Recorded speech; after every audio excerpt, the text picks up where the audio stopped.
I think we'll have no problem whatsoever with Norway. Mr. President, did you discuss a possible visit to Norway? Did you discuss a possible visit for President Trump to We Norway? didn't, but I love it. I mean, I've been there, and it is a beautiful place. They have. But I told the president that, you know, he is receiving us early in the term. He's welcome to visit Norway. We would like to have him, and it will be another way of emphasizing this strong friendship. Mr. President, Norway has been a staunch supporter of Ukraine since the Russian invasion in 2022. Has something been discussed here today that may have altered your views on things? No, we want to, very simply, I have no allegiance to anybody. I have allegiance to saving lives, and I want to save a lot of lives. A lot of young people, mostly young people. It's the war. It's the soldiers, and if we can do that. Also, as you know, I got started because the money that's been spent on this war is insane. It should have never happened, and it would have never happened if I were president. But Biden spent $350 billion on this, and it's a shame. And that's what got me involved. And then I looked at, and I see the results. It's horrible. It's a killing field. 5,000 soldiers a week on average. And we want to stop that. We both want to stop that for a lot of reasons, but I would say that is my #1 reason. Do you think that Russia, that we will get Russia to accept a deal that also Ukraine and Europe is willing to accept? I think so, yeah. I do. I believe they will accept, and I think we're going to get this over with. I hope so, soon. You continue to lack support from NATO allies in your goal of obtaining Greenland. How will you proceed if you don't get that support? Well, Greenland's going to be interesting, but that's for another day.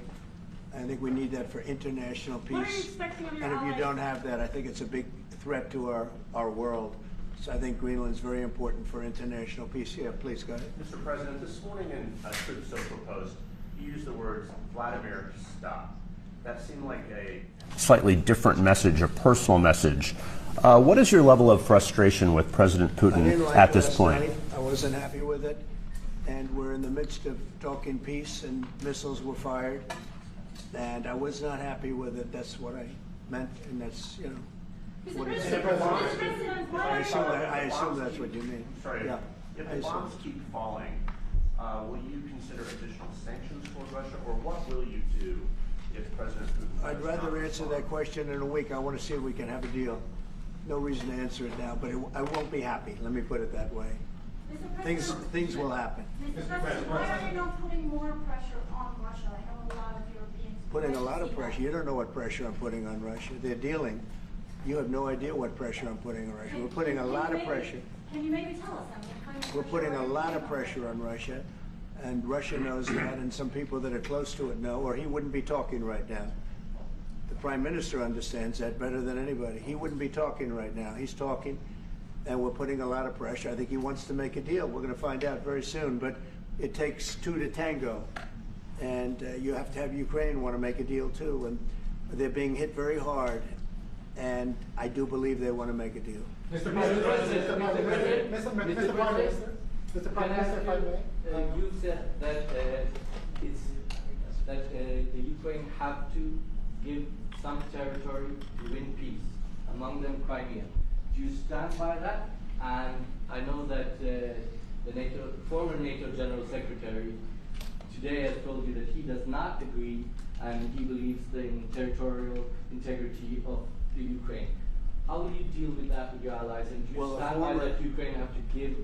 Former Secretary General happens to be right here, you know, so they can't put words in his mouth. He's been a great general, frankly. It was because that's what you are. Really, you're a general. But he's been a great Secretary General. We had a tremendous relationship, very successful, and I think he could speak for himself. He's right here.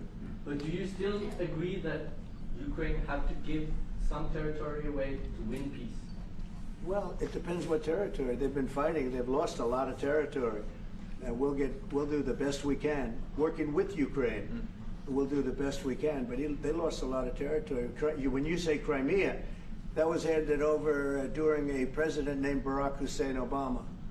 That had nothing to do with me, Crimea. That was 11 years ago with Obama. And they made a decision. There wasn't a bullet fired. There was no fighting. There was no anything. They just handed it over. Now they say, well, can you get it back? I think that's going to be a very difficult thing to do. That was given by Barack Obama when he was president, not by Donald Trump. Thank you, Mr. President. you have a long You have meeting, a peace Mr. President? proposal that you put on the table. It's a 30-day ceasefire proposal. Your national security team presented it to both Ukraine and Russia. 2 months ago, Ukraine agreed to that ceasefire proposal. Immediately, Russia has not. And my question is Russia the obstacle to peace based upon that, just getting to that 30-day ceasefire? I don't think so. I think that they both want peace right now. They're ready to do something. We'll see what happens. Complicated, very complicated. But I think they are both very much looking to make a deal. Marco, what would you say? Well, first of all, what was put before our partners was options to discuss about things that it would take to end a war. This war is endable. Both sides just have to agree to it. We've shown them a pathway forward. We've discussed those ideas. There was a good meeting yesterday. There'll be good meetings over the weekend. We've shown them the finish line. We need both of them to say yes. But what happened last night with those missile strikes should remind everybody of why this war needs to end. It's horrible those missiles landed. What's even worse is there are today people that were alive yesterday that are not alive today because this war continues, and the president wants to stop it. And everyone should be thanking the president for being a peacemaker and trying to save lives. That's what we're trying to do here. It's not our war. We didn't start it, as you know. But we're trying to end the dying. We're trying to end the destruction. And we've shown the path forward. We can see the finish line, but both of them have to get there. We're going to do everything we can to help them get there, but they have to ultimately say yes. Both and we are using a lot of pressure on both. You know, if you think we're just in there because we're nice people, and we are nice people, but we're using a lot of pressure on both. What concessions, Mr. President, and to your national security team, what concessions has Russia offered up thus far to get to the point where you're closer to peace? Stopping the war, stopping taking the whole country. Pretty big concession. Mr. President, if you are going to take down the tariffs, what do you want Norway to buy more of from the U.S.? To buy more? Well, you don't need snow. You don't need skis. You don't need ski champions either, right? You have a lot of them. We just want to keep the relationship the way it is. We've had a great relationship. I think now maybe closer than ever, but we've had a great relationship with Norway. I think just keep it the way it is, kid. You can't do better. Really? You not even buy, say, well, if they want to give us some additional concessions, that's okay. You can't do much better. Yes, yes. Mr. President, you've had a long meeting with Norway today. You said that Norway is doing a lot of things right, but on the Ukraine, if I can ask both you and the Prime Minister, did you find common ground today on Ukraine and the peace plan? Totally. It's totally common ground. The Prime Minister can speak about it, but I can just say he wants to see people stop dying more than anything else, and he'd like to see it end. He's going to help us end it. Mr. President, can I say that to move towards an end of this war, U.S. engagement is critical, and President Trump made that possible. That is clear, that is obvious, it's really happening. Now the important thing is that both parties have to know that they have to deliver, and they have to feel the pressure to deliver. Ukraine is under attack. They are defending themselves. Lives are being lost. And we believe very firmly that there needs to be a ceasefire, the initiative taken by the U.S. Some time ago. It needs to be respected. And then to move on to something which both parties can own. That is the complicated part in such a dramatic war. And here I believe Europeans and Americans working together, as we do much closer now. I salute the team of President Trump of being, open in that process. We had a good discussion on this today, and then we have to move on, and we cannot lose time because this is too much drama happening. One thing is people losing their lives, but it is a bad thing for Europe, and it's a bad thing for the world to having such a broad conflict going on. It can have ramifications far beyond Ukraine. Mr. President, follow-up question. Mr. President, I forgot my question now. I wanted to ask about. It's all right. That happens. It happens sometimes, yeah. No, Mr. President, I wanted to ask about the. Well, actually, Zelensky has said that he wants more Patriot missiles. So far, has been no response from the United States. If you, and the United States, decides to pull out of negotiating for peace, trying to broker peace, does that also mean a no on Patriot missiles, a no on sharing intelligence with Ukraine? Let's see what happens. I think we're going to make a deal. And if we make a deal, that'll be wonderful. We won't have to worry about your question. You can ask that question in 2 weeks, and we'll see. But I think we're getting very close. The Prime Minister feels the same way, and we'll hopefully not have to answer that question. Mr. President, Norway is the third country to be officially invited to the White House after Liberation Day. Why did you invite Norway so soon to the White House? Because I like them. And I like your Prime Minister, and I like the way your government runs, and I respect the King. He's highly respected in Norway. It's a great thing, not an easy thing to do. He's done a great job. Yeah. Would you like an invitation to visit the King? Absolutely. You get me that invitation. I just told the President he's welcome to visit Norway. President Trump, where's Mike Carter? You said before that you like the Norwegian Petroleum Fund, and I'm wondering if that has been up for discussion today, the way that we have structured our money, and whether... Well, this fund was created in the late 1990s to save for future generations the income from oil and gas. Norwegians should continue to work as hard, dedicated, innovate, and move forward, despite having these incomes, which we happen to be in the period of our history where we can harvest, and we have transferred that into investments, half of them, by the way, here in the United States. So I think this is a model which we have been able to explore. If we can share experiences, and we do with our colleagues in the US, you never copy this one-to-one, but there can be techniques and way of working that we have used in organizing our fund. Jens Stoltenberg was the finance minister when the first dollar entered that fund, so he's a safe hand to have as a finance minister today. What do you say? No, and as you said, Mr. Prime Minister, we are ready to sit down with the US to also work with them on if they want to establish a sovereign wealth fund, because we have a good experience with our fund. And I think that one example of how we work together with the United States is that half of the fund, close to $1 trillion US, are invested in the United States, mainly in equity, but also some in fixed income, including government bonds. So this is an expression of trust in the United States, expressed by the strong investment of the sovereign wealth fund. Then just briefly on Ukraine, since it was mentioned, we had a very good and extensive discussion about Ukraine, the path forward to peace. And as the Prime Minister said, we commend the US for pushing forward to try to find a negotiated solution. At the same time, we need to continue to support Ukraine. And therefore, I'm proud that Norway has actually tripled the military support to Ukraine.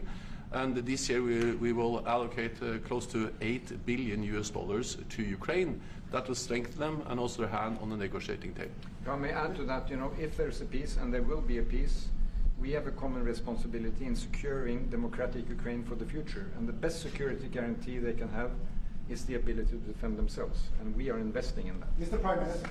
Mr. President, as it relates to tariffs, Mr. President, when you unveiled your reciprocal tariffs on April the 2nd, the tariff rate for Norway was 15%.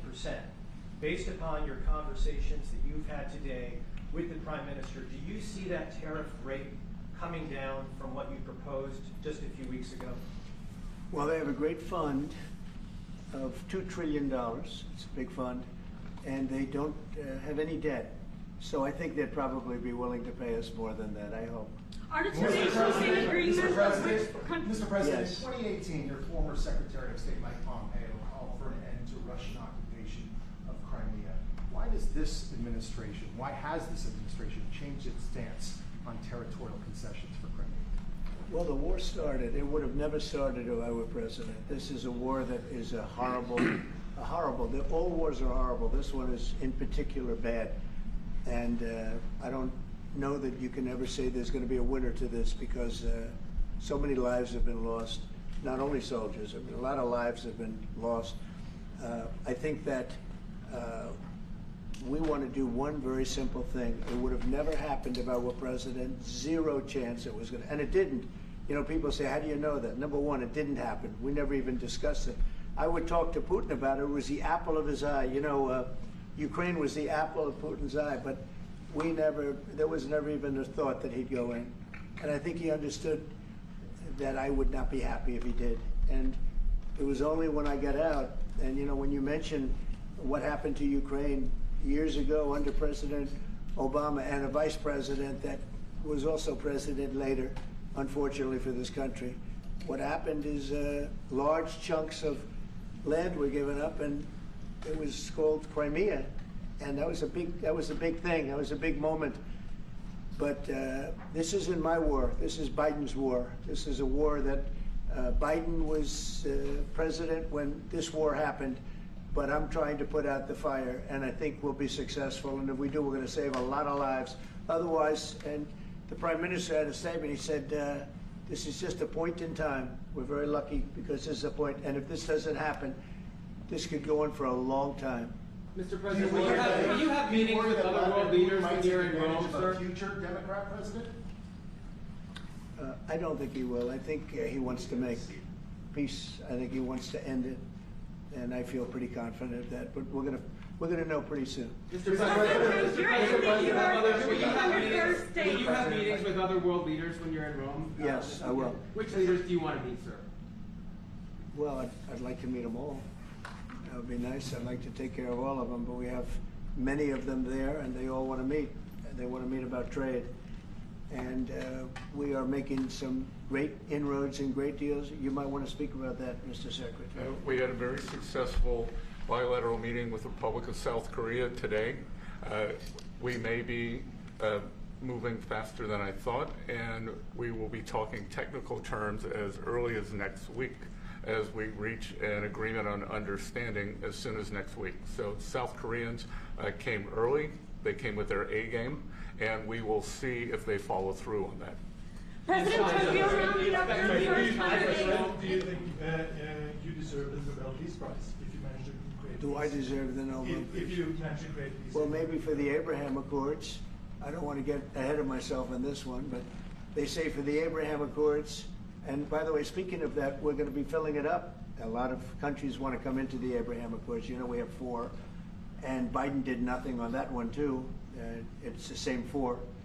But they're great countries, and they were brave doing it, and it's worked out very well. And we're going to be filling up the Abraham Accords. They're going to be, I think, filling it up very rapidly.